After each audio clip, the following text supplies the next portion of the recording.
ஒரு முக்கியமான தகவலை உங்கள் மத்தியிலே நாம் பதிவு செய்து கொள்ள கடமைப்பட்டிருக்கிறோம். நேற்று மாலை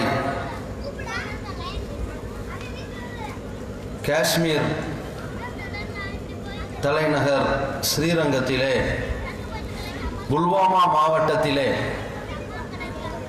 2500 இந்திய இராணுவ வீரர்கள் வீராங்கனைகள் தங்களுடைய விடுமுறை காலம் முடிந்து பணிக்கு திரும்பக்கூடிய வேளையில் வாகனங்களில் தொடர் அணிவகுப்பு வாரியாக அவர்கள் போய்க் கொண்டிருக்கிற பொழுது ஒரு காரில் இருந்து 100 கிலோவுக்கும் அதிகமான வெடிமருந்துகளோடு எதிரே வந்து ஒரு பயங்கரவாதியின் தாக்குதலின் விளைவாக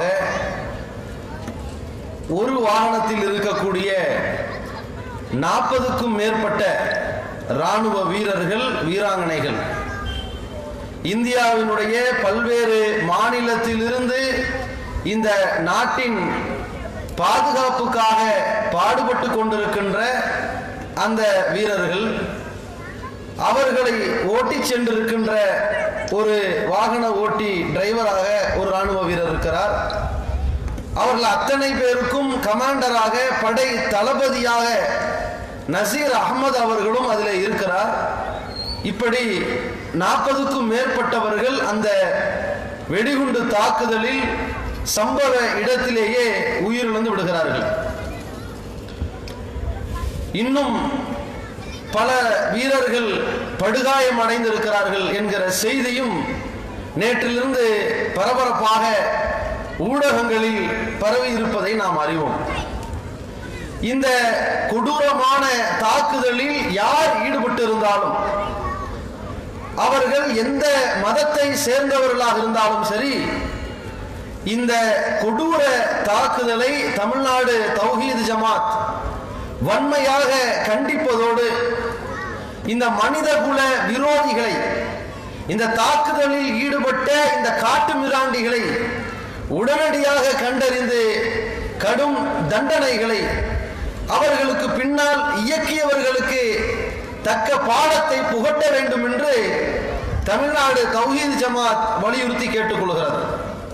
அது மட்டுமல்லாமல் இஸ்லாத்தினுடைய பார்வையிலே ஒரு மனிதனை யார் அநியாயமாக கொலை செய்கிறார்களோ அவர்களை பற்றி அல்லாஹ் சொல்லுகிற பொழுது, யார் ஒரு மனிதன் இன்னொரு மனிதனை அநியாயமாக கொலை செய்கிறானோ ஃபக்க அன்னமா கத்தலன் நாஸ ஜமியா, அவன் ஒட்டுமொத்த உலக மக்களையும் கொலை செய்ததற்கு சமம் என்று அல்லாஹ் சொல்கிறான். அநியாயமாக ஒருத்தனை கொலை செய்பவன் யார்? உலகத்தில் உள்ள எல்லாரையும் கொலை செய்த கொலைகாரனவன். தன்னை 10 மாதம் சுமந்து பெற்றெடுத்த தாயை கொலை செய்தவன், தன்னை வளர்த்து ஆளாக்கிய தகப்பனை கொன்றவன், தன் பாசத்திற்குரிய பிள்ளைகளை குழந்தைகளை கொன்றவன், தன் நேசத்திற்குரிய மனைவியை கொலை செய்த அந்த கொடுமைக்காரன் காட்டு மிராண்டி என்று இறைவன் பேசுகிறான். அப்படிப்பட்ட கொடூர செயலிலே யார் ஈடுபட்டு இருந்தாலும் அவர்கள் மிக கடுமையான தண்டனைகளுக்கு ஆளாக்கப்பட வேண்டும்.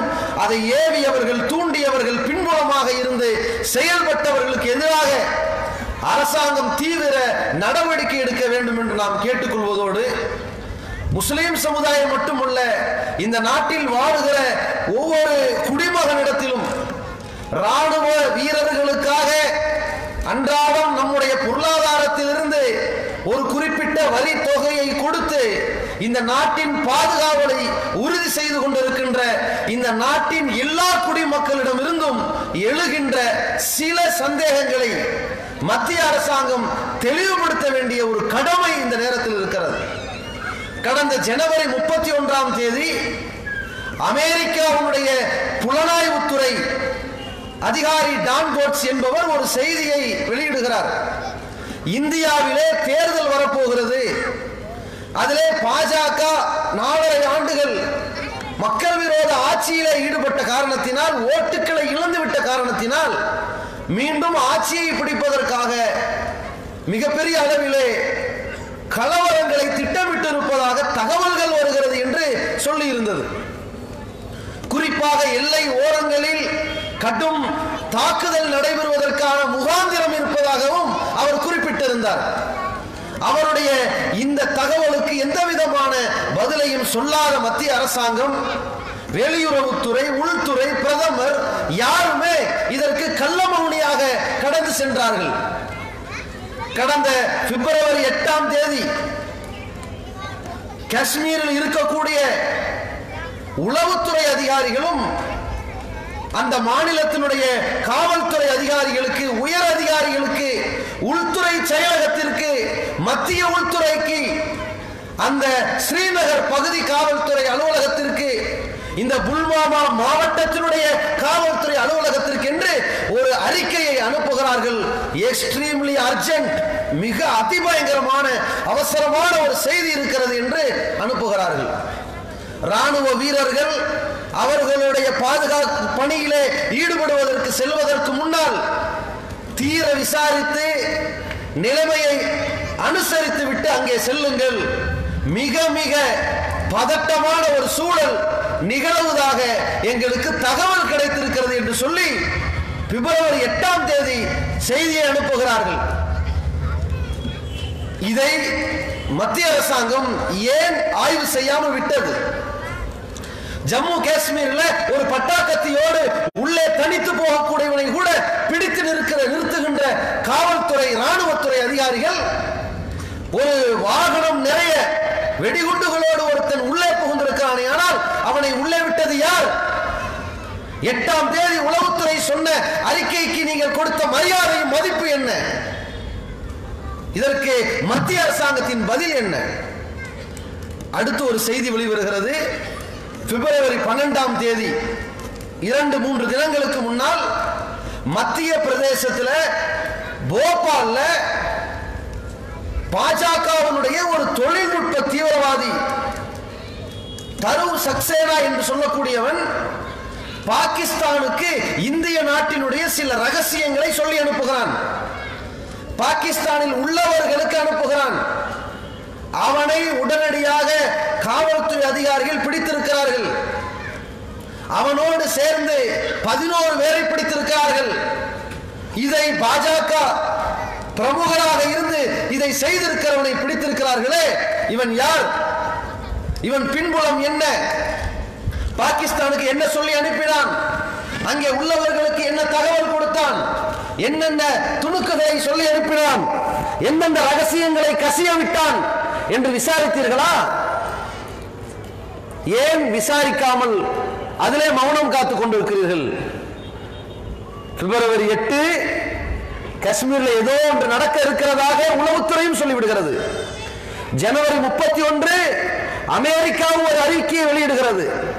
பிப்ரவரி 12ஆம் தேதி பாஜகவை சார்ந்தவர்கள் பாகிஸ்தானுக்கு சில நாட்டின் ரகசியங்களை வெளியிட்டார்கள், கசியவிட்டார்கள் என்று கைது செய்யப்பட்டிருக்கிறார்கள். நேற்று பிப்ரவரி 14ஆம் தேதி இந்த தாக்குதல் நடத்தப்படுகிறது. இன்றைக்கு அதிரடியாக இதை ஜெய்ஷ் முகமது செய்ததாக ஒரு செய்தி வெளிவருகிறது. உள்துறை அமைச்சர் இதற்கு கடுமையான பதிலடி கொடுக்க போகிறோம் என்று அவசர அறிக்கை வெளியிடுகிறார். மோடி அவர்கள் ராணுவ வீரர்கள் எதை வேண்டுமானாலும் செய்து கொள்ளுங்கள் என்று அவசரமாக பேசுகிறார். இன்னொரு பக்கம் இன்றைக்கு ஜம்மு காஷ்மீரிலே பஜ்ரங் தள் போராட்டத்தை தொடங்கி கலவரத்தீயை கொளுத்தி விட்டார்கள். இந்த நிகழ்வுகள் மிகப்பெரிய ஒரு சந்தேகத்தை இந்த நாட்டு மக்களுக்கு ஏற்படுத்திக் கொண்டிருக்கிறது.